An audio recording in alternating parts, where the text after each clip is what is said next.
안녕하세요. 인공지능, 특히 그 기반이 되는 하드웨어 분야에서 요즘 정말 뜨거운 이름이죠. 바로 브로드컴입니다. 특히 거대 기술 기업들을 위한 맞춤형 AI 칩, 그러니까 ASIC 분야에서 그야말로 질주하고 있는데요. 오늘 이 흥미로운 기업 이야기를 좀 깊이 파헤쳐보죠. 네, 안녕하세요. 네. 오늘은 브로드컴이 어떻게 AI 인프라 경쟁에서 핵심 플레이어로 확 떠올랐는지, 그 성공의 중심에 있는 주문형 반도체, ASIC 전략을 집중적으로 한번 살펴보겠습니다. 네, 그렇죠. 근데 동시에 이 눈부신 성공 모델 안에 어떤 그림자가 있는지, 어쩌면 가장 큰 위험 요인은 무엇인지도 좀 날카롭게 분석해 볼 필요가 있을 것 같아요. 성공 방정식 그 자체가 위험일 수도 있고요. 네, 맞습니다. 브로드컴의 성공이 뭐랄까 표면적으로 보이는 것 이상으로 좀 복합적인 요인들이 있거든요. 현재의 성공 요인들, 이것도 분석해야겠지만 동시에 그 소수의 거대 고객, 우리가 하이퍼스케일러라고 부르는 이 기업들에 크게 의존하는 사업 구조, 이게 장기적으로는 어떤 취약점이 될 수 있는지 이걸 좀 균형 있게 봐야 합니다. 하이퍼스케일러의 의존성. 네. 그리고 또 ASIC라는 기술 자체가 가진 특성도 있어요. 그러니까 특정 작업에는 아주 뛰어나지만 한번 설계하면 바꾸기가 어렵다는 거, 유연성이 좀 부족하다는 점도 염두에 둬야 할 부분입니다. 그렇죠. 원래 브로드컴 하면 다들 그 데이터 센터 네트워킹 장비, 이걸로 유명했잖아요. 네, 맞아요. 그런데 최근 몇 년간 회사의 성장을 이끄는 건 전혀 다른 분야, 바로 이 하이퍼스케일러들을 위한 맞춤형 AI 칩, ASIC라는 거죠. 구글이나 메타 같은 기업들이 자체의 AI 모델, 예를 들면 대규모 언어 모델 같은 것들을 더 효율적으로 또 더 싸게 돌리고 싶어 하는데 브로드컴이 딱 그 수요를 잡은 거군요. 정확합니다. 엔비디아가 주도하는 범용 GPU랑은 좀 결이 다르죠. 네. 어떻게 다른가요? ASIC는 이름 그대로 주문형 반도체잖아요. 특정 고객의 아주 특정한 알고리즘이나 작업에 딱 맞춰서 처음부터 설계하는 거예요. 그러다 보니까 그 특정 작업에서는 GPU보다 전력 효율이나 성능이 더 좋을 수 있다는 장점이 있죠. 물론 단점도 명확하고요. 한번 만들면 다른 용도로는 거의 못 쓴다는 거. 정말 특정 고객에게 딱 맞는 맞춤 정장 같은 느낌이네요. 그렇죠. 비유가 적절하네요. 브로드컴의 전략이 겉보기엔 단순해 보여도 다른 기업이 쉽게 따라하긴 어려운 그런 깊은 해자가 있습니다. 어떤 해자일까요? 핵심은 소수의 아주 중요한 고객들하고 초기 단계부터 정말 긴밀하게 협력한다는 점이에요. 여기에 더해서 칩이랑 칩 사이에 데이터를 아주 빠르게 주고받는 기술, 인터커넥트 기술이라고 하죠. 네네. 그리고 전력 소모를 줄이는 회로 설계 같은 분야에서 브로드컴이 오랫동안 쌓아온 방대한 자체 지적 재산 IP 라이브러리가 있어요. 이걸 적극 활용하는 거죠. 이 기술들이 AI 연산에는 정말 필수적이거든요. 그 IP가 중요하군요. 특히 그 고속 데이터 전송을 위한 서데스 기술이라고 하는데요. 관련 독점 IP가 브로드컴의 핵심 경쟁력 중 하나입니다. 생각해보세요. 대규모 AI 모델 학습시키려면 어마어마한 데이터를 여러 칩 사이에서 초고속으로 끊김없이 주고받아야 하잖아요. 근데 병목 현상이 생기기 쉽겠네요. 바로 그 병목 현상을 해결하는 데 이 서데스 기술이 결정적인 역할을 합니다. 이런 기술 우위가 있으니까 고객 맞춤형 칩 설계에서 강점을 보이는 거고요. 그리고 마지막으로 생산은 세계 최대 파운드리인 TSMC와의 아주 굳건한 파트너십을 통해서 최첨단 공정으로 해결하고요. 이 모든 조각이 딱 맞춰지는 거죠. 와, 그 결과가 정말 놀랍습니다. 이미 몇 년 전부터 구글 클라우드의 핵심이죠. 텐서 처리 장치 TPU 개발에 깊숙이 관여해왔고 TPU가 계속 발전하는데도 핵심 파트너 자리를 지키고 있다는 거잖아요. 네, 단순 납품이 아니라 거의 공동 개발 수준이죠. 대단하네요. 여기에 페이스북, 인스타그램 운영하는 메타, 그리고 틱톡의 모회사인 바이트댄스까지 고객으로 확보했다고요? 맞습니다. 브로드톱 내부적으로는 이 상위 3개 고객사만으로도 기대치가 엄청나더라고요. 2027년 회계연도 기준으로 보면 연간 600억 달러, 많게는 900억 달러까지 사업 기회를 본다는 거죠. 네, 그렇습니다. 올해 전체 예상 매출이 한 630억 달러 정도니까 이 ASIC 사업이 얼마나 폭발적인 성장 동력인지 짐작이 가시죠. 정말 엄청난 규모네요. 최근에는 또 네 번째 대형 고객 아마 오픈 AI로 추정되는데 내년부터 연간 100억 달러 규모 계약을 맺었다는 소식까지 들리고요. 야, 정말 AI 시대의 핵심 공급자로 완전히 자리매김하는 모습입니다. 네, 현재 상황만 보면 뭐 브로드컴 앞날은 탄탄대로처럼 보이죠. 하지만 흥미롭게도 브로드컴을 이렇게 성공시킨 바로 그 사업 모델, 그러니까 소수의 초거대 고객에게 집중하는 그 전략 안에 가장 큰 위험이 숨어 있다는 겁니다. 이게 참 동전의 양면 같아요. 아, 그 부분을 좀 더 파고들어야겠네요. 말씀하신 것처럼 브로드컴의 이 눈부신 ASIC 사업은 사실상 서너 곳, 정말 몇 안 되는 큰손 고객에게 거의 전적으로 의존하는 구조군요. 네. 만약 이 중에 각 한 곳이라도 파트너십을 바꾸거나 자체 개발로 방향을 튼다. 그러면 브로드컴 매출이나 이익에 미치는 충격이 즉각적이고 엄청 크겠네요. 그렇습니다. 그리고 이게 단순히 단기적인 재무적 타격, 여기서 끝나는 문제가 아니에요. 이렇게 고객 집중도가 높다는 건 필연적으로 그 고객들에게 더 큰 협상력을 주게 됩니다. 우리가 없으면 당신들 사업 흔들린다는 걸 고객들이 너무 잘 알게 되는 거죠. 그렇죠. 힘의 균형이 고객 쪽으로 기울겠네요. 더 나아가서 브로드컵이랑 긴밀하게 협력하는 과정에서 고객들 스스로 칩 설계에 대한 노하우나 역량을 자연스럽게 배우게 된다는 점도 중요해요.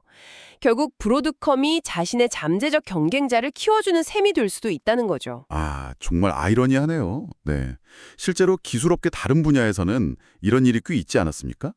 예를 들면 과거 브로드컴의 가장 큰 고객 중 하나였던 애플이요. 네, 애플 사례가 대표적이죠. 몇 년 전부터 자체 칩 설계 역량을 엄청 키우면서 브로드컴에서 사오던 무선통신 칩 일부, 특히 와이파이 칩 같은 걸 점차 자기들이 설계한 칩으로 대체하기 시작했잖아요. 맞습니다.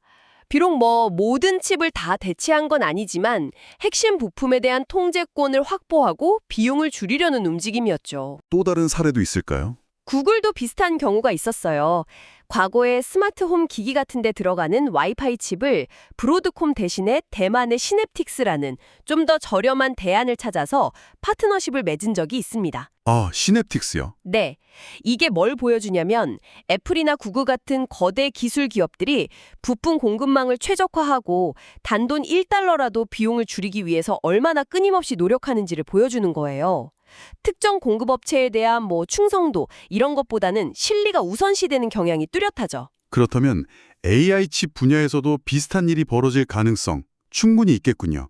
안 그래도 최근에 일부 보도를 보면 구글이 차세대 CPU 개발 과정에서 일부 부품은 대만의 미디어텍이랑 협력을 강화하고 있다. 이런 소식도 들리던데요. 네, 그런 움직임이 감지되고 있죠. 동시에 구글 내부적으로도 칩 설계 작업 비중을 점차 물려가고 있다는 분석도 있고요. 하이퍼스케일러들은 데이터 센터 짓고 운영하는데 정말 천문학적인 돈을 씁니다.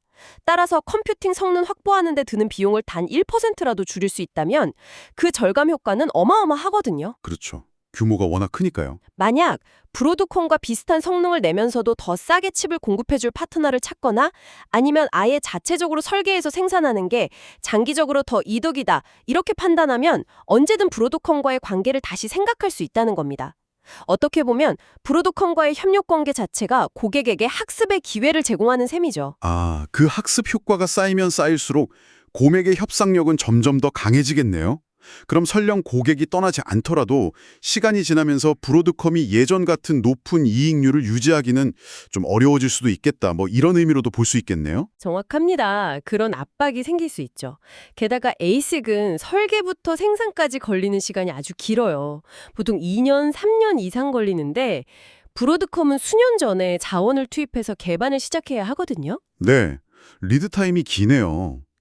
그런데 만약 중간에 고객이 갑자기 우리 기술 로드맵 바꿨어요 라거나 요구사항을 바꿔버리면 이미 투입된 막대한 R&D 비용이랑 자원이 순식간에 그냥 가치를 잃을 수도 있는 위용도 안고 있는 거죠. 와, 그것도 상당한 리스크네요. 물론 그렇다고 지금 당장 브로드컴의 아성이 흔들릴 거다 이렇게 단정하기는 어렵습니다.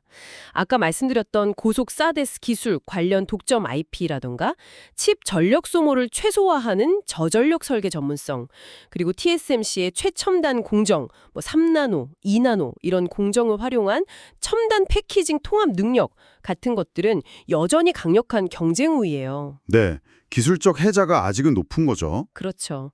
이 기술적 혜자 덕분에 당분간은 미디어텍이나 대만의 AI 칩 테크놀로지스 같은 잠재적 경쟁사들의 추격을 뿌리치고 하이퍼스케일러들에게 가장 매력적인 파트너로 남아있을 가능성이 높습니다. 어떻게 보면 현재의 기술 우위가 시간을 벌어주고 있는 셈이죠. 하지만 그 우위가 영원할 거라고 안심할 수는 없다. 이 점을 기억해야겠네요. 기술의 역사를 보면 끊임없이 추격하고 역전하는 게 반복됐으니까요. 맞습니다. 특히 비용 절감과 기술 내재화에 대한 동기가 아주 강력한 거대 기술 기업들을 상대로는 더욱 그렇죠. 최근 브로드컴 주가가 엄청나게 오른 배경에는 거의 전적으로 이 맞춤형 AA 칩 사업에 대한 기대감이 반영되어 있잖아요. 네, 거의 그렇죠. 그렇기 때문에 이 고격 집중 리스크 그리고 잠재적인 경쟁 심화 가능성은 투자자 입장이든 아니면 그냥 산업을 지켜보는 입장이든 간에 아주 면밀하게 주시해야 할 핵심 변수라고 생각합니다. 그렇죠. 이 위험이라는 게 당장 다음 분기 실적 발표 때 숫자로 확 나타나지 않을 수도 있어요. 하지만 장기적인 관점에서 보면 현재 브로드콤의 가장 중요한 고객 중 단 한 곳이라도 이제 우리 힘으로 할 수 있겠다 또는 더 나은 대안을 찾았다. 이렇게 결정하는 순간 몇 년 안에 전체 사업 구도가 크게 흔들릴 수 있는 중대한 잠재적 위험 요인이라는 점은 분명합니다. 네. 브로드컴의 성공 자체가 역설적으로 고객들에게 독립할 수 있는 노하우와 자신감을 심어주는 구조다. 이 말씀이시군요. 네, 그런 셈이죠. 네. 오늘 브로드컴에 대한 심층 분석 한번 정리해 보겠습니다. 브로드컴은 하이퍼스케일러들의 맞춤형 AI 칩 수요를 정말 정확하게 포착했고 또 자사의 뛰어난 기술력과 핵심 고객과의 긴밀한 파트너십을 바탕으로 ASIC 시장에서 아주 강력한 입지를 구축했습니다.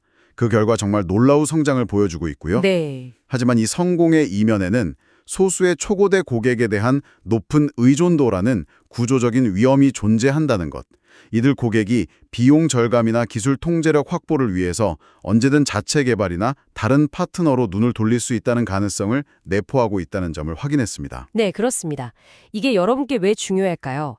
브로드콤의 사례는 기술 공급망 생태계, 특히 소수의 강력한 구매자를 상대하는 공급업체가 처한 현실을 아주 잘 보여줍니다. 어떻게 현재의 압도적인 성공이 미래 경쟁의 씨앗을 뿌릴 수 있는지, 또 비용 효율성에 극도로 민감한 거대 기업들과의 관계가 어떻게 진화하고 변화할 수 있는지를 보여주는 아주 생생한 예시거든요. 만약 여러분께서 기술 분야에 투자하시거나 관련 산업에서 일하고 계시다면 이런 기업 간의 역학관계와 잠재적 취약점을 이해하는 것이 중요합니다. 겉으로 보이는 화려한 성공, 그 너머의 이면을 읽는 눈이 필요하죠. 네, 마지막으로 청취자 여러분께 이런 질문을 한번 던져보면서 마무리하고 싶습니다. 단순히 비용 절감이라는 경제적 요인 외에 궁극적으로 하이퍼스케일러들이 브로드컴이라는 이 강력한 파트너를 떠나서 자체 칩 개발이나 다른 대안을 찾게 만들 수 있는 또 다른 결정적인 요인, 뭐가 있을까요? 좋은 질문이네요. 혹시 자신들의 기술 로드맵이나 혁신 속도에 대한 완전한 통제권, 이걸 확보하려는 전략적인 판단이 더 중요하게 작용할 수도 있지 않을까요? 그럴 수도 있겠네요. 아니면 미래 AI 모델이 요구하는 어떤 특정 성능이나 기능을 브로드컴이 제때 충족시키지 못하는 상황이 발생할 수도 있을 거고요.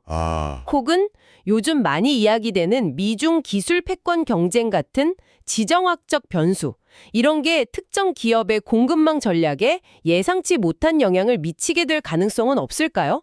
여러 각도에서 한번 깊이 생각해 볼 만한 흥미로운 질문인 것